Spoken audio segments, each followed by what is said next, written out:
certified by Weather8 for the most accurate forecast in the Ozarks. We were just talking about what a nice day it was today. It was beautiful. For a It really December was. day. It reminded me of Sunday.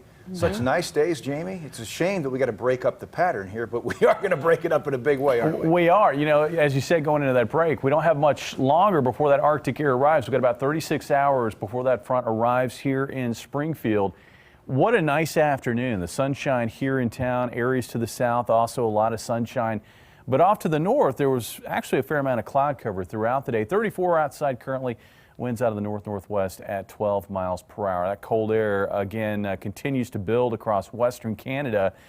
You can see we have it across the upper Midwest into the Dakotas and Minnesota, but the heart of this is still located here, just waiting on something to unleash it. And that storm is now moving into the Pacific Northwest. And as that storm tracks off to the southeast, it opens the door for that Arctic air to plunge southeast into the middle of the country. Right now, still pretty quiet. Now, areas to the south, a beautiful afternoon. Areas to the north, maybe not so much. Places like Stockton, up across Warsaw, Versailles. This was a cloudier area on the backside of a rather weak front that is currently located southwest to northeast across the area. But it's been acting as a dividing line between the sunshine to the south and the clouds to the north. Overnight tonight, I think we're probably going to find clouds filling back in to some extent. A lot of this will be high upstairs in the atmosphere.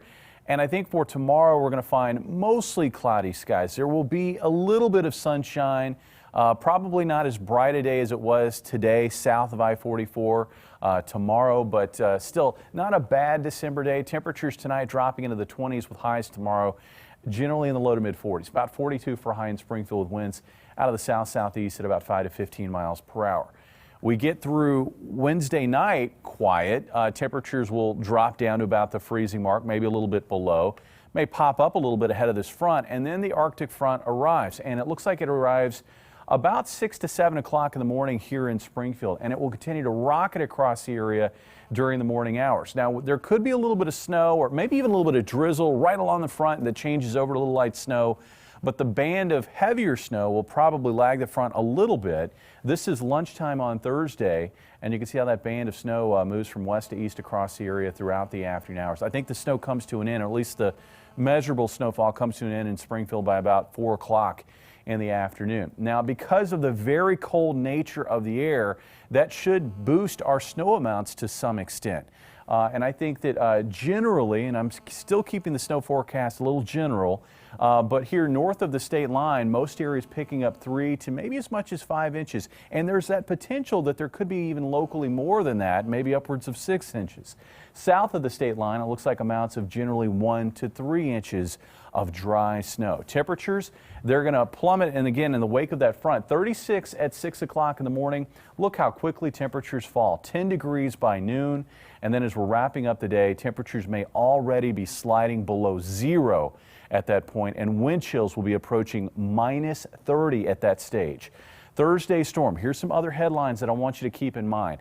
I think with the very rapid drop in temperatures, there will be some potential that we could have this flash freeze scenario where initially the snow or the water on the roadways freezes very quickly. Then we get accumulating snows on top of that, and that would lead to very slick road conditions.